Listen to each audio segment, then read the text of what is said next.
Vamos abrir esse bloco falando que os trabalhos aqui na Assembleia Legislativa estão a todo vapor, muitos projetos de lei de autoria dos deputados e deputadas aprovados e sancionados pelo governo de São Paulo, virando lei então para todo o estado. Um desses projetos que foram sancionados pelo governador Tarcísio de Freitas é o de número 17.897, de 2014, que institui o cordão de girassol como uma forma de facilitar a identificação de pessoas com deficiências não visíveis, como, por exemplo, o transtorno do espectro autista, o TEA. É para falar mais sobre esse assunto que recebo agora nos estúdios Ana Paula Nedavasca, secretária executiva de Estado, PCD.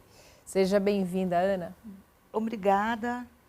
É um prazer estar aqui e falar sobre esse assunto. Nós é que agradecemos a sua presença. Vamos começar explicando, então, para quem nos acompanha, o que são essas deficiências não visíveis, como o transtorno do espectro autista, por exemplo. São deficiências que, assim, você olhando imediatamente, não é possível identificar. Então, por exemplo, a deficiência auditiva é um que precisa muito, assim, estar identificado.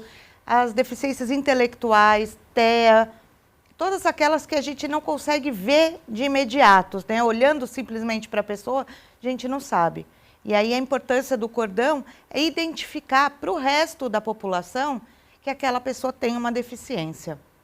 Agora, além dessa importância, tem também os benefícios das pessoas, claro, que têm esse tipo de deficiência não visível e usam o cordão, que quando estão usando, então, fazendo uso desse cordão, claro, podem se beneficiar, por exemplo, como prioridade em filas ou até mesmo no transporte público. Exatamente. É importante a gente ressaltar que não é obrigatório o uso do cordão, mas o uso do cordão facilita muito a vida, né? O dia a dia. Imediatamente a pessoa é identificada. Uma coisa que acontece muito e é muito constrangedor é fila, por exemplo. A pessoa com deficiência tem prioridade na fila. Aí um surdo está nessa fila, vira aquele burburinho, né? Será que ele é deficiente? Será que está furando fila? Esse mal-estar com o cordão a gente elimina, né? E fica muito fácil de identificar que aquela pessoa tem deficiência e tem direito àquele benefício. Então, acho que a grande vantagem é essa. É evitar aquele constrangimento todo de ter que explicar, eu tenho uma deficiência, eu tenho direito a isso. Então, já fica, assim como o cadeirante, né? Que você olha e já sabe, a pessoa que está com o cordão fica facilmente identificável. Agora, Ana, como que é o acesso a esse cordão? Quer dizer, a pessoa com essa deficiência não visível, ela tem que comprovar com algum laudo que de fato ela tem algum tipo de deficiência para obter esse cordão? Não, não precisa, porque assim, o cordão em si não te dá não dá nenhum benefício, né? Não é assim, eu tenho direito a alguma coisa porque estou com aquele cordão, né? O cordão só facilita o acesso aos benefícios, assim, imediato. Evidente que se for necessário, pode-se pedir o laudo mesmo que a pessoa esteja com cordão, né? Que vai obter uma informação mais precisa sobre aquela deficiência, mas não precisa. Não precisa porque é só uma forma de identificar. E aí não tem necessidade disso. Além do cordão, existe outro tipo de identificação, como uma carteirinha, por exemplo? Olha, para o caso do autismo especificamente, nós temos a carteirinha, né, ela chama CIPTEA, é emitida pelo governo do estado, em 26 unidades do Poupa Tempo ou digitalmente. Pela internet você consegue fazer a carteirinha. E aí é outra coisa para complementar, né? A identificação, comprovar facilmente. E aí, nesse caso da carteirinha, realmente precisa do laudo, número de CPF, RG, mas é super simples de fazer e sai em poucos dias. E para quem tem os outros tipos de deficiências não visíveis, é possível ter alguma identificação também? Aí a identificação hoje em dia ainda tem que ser através de um laudo. De um laudo médico, acho que é a forma mais fácil. E aí vale a gente salientar também que os poderes, os serviços, aliás, perdão, tanto público quanto privado, também tem aí a obrigação de treinar, né, os seus colaboradores para saber identificar o que significa essa pessoa com o cordão de girassol e também ter, claro, todas as habilidades necessárias, as pessoas treinadas para poder atender. Porque a gente, como você mesmo falou, estamos falando de um leque que não é só a pessoa com transtorno de espectro autista, né? Sim. Tem pessoas com deficiência auditiva, também de fala. Exatamente isso. O Estado, na verdade, tem que estar sempre preparado para receber a pessoa com deficiência, né? E aí, nesse caso, a lei pede que o Estado, funcionário do atendimento estadual, esteja apto a atender.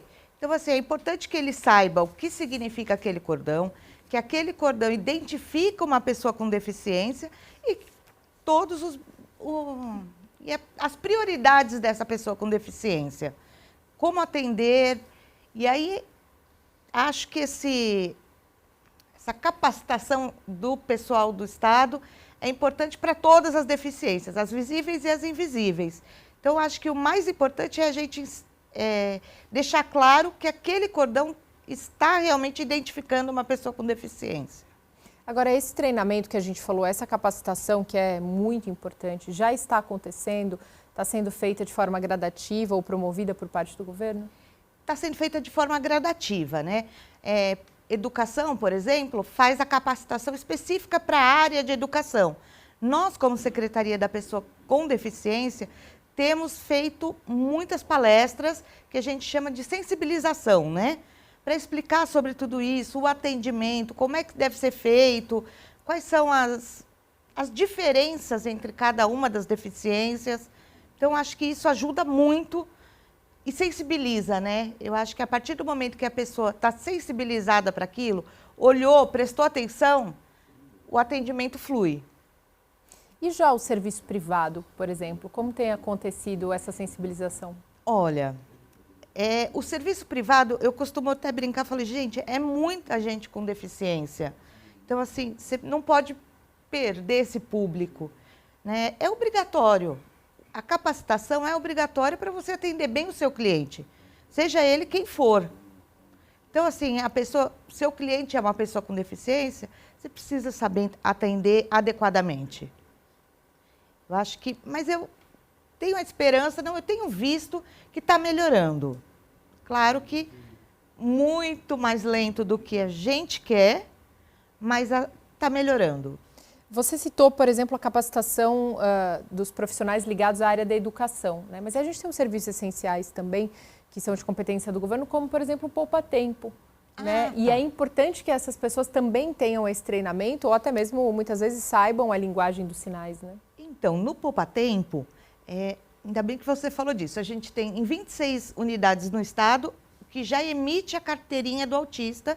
E quando você faz a emissão lá no poupa-tempo, você inclusive ganha já o cordão. O poupa-tempo, de maneira geral, eles são bem treinados e a gente já disponibiliza no poupa-tempo um serviço da Secretaria, que é a Central de Interpretação de Libras, para a pessoa surda. Então, é um dispositivo, é por internet, é como se fosse uma videochamada com o intérprete.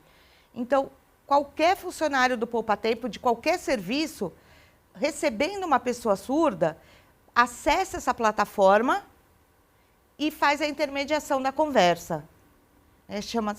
O programa é São Paulo São Libras. Tem funcionado muito bem.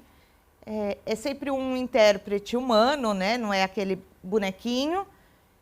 E já está disponível para todos os serviços públicos estaduais. Nós agora estamos fazendo capacitação com cada um dos serviços, mas hoje em dia a pessoa surda já pode acessar via aplicativo poupa-tempo essa central e usar em qualquer serviço público do estado. Maravilha. Ana, agradeço demais a sua Obrigada. presença aqui hoje, a entrevista, todos os esclarecimentos. Eu que agradeço a oportunidade de estar aqui esclarecendo mais uma vez e mais pessoas. Obrigada. Nós conversamos Obrigada. hoje com Ana Paula Nedavasca, secretária executiva de Estado PCD.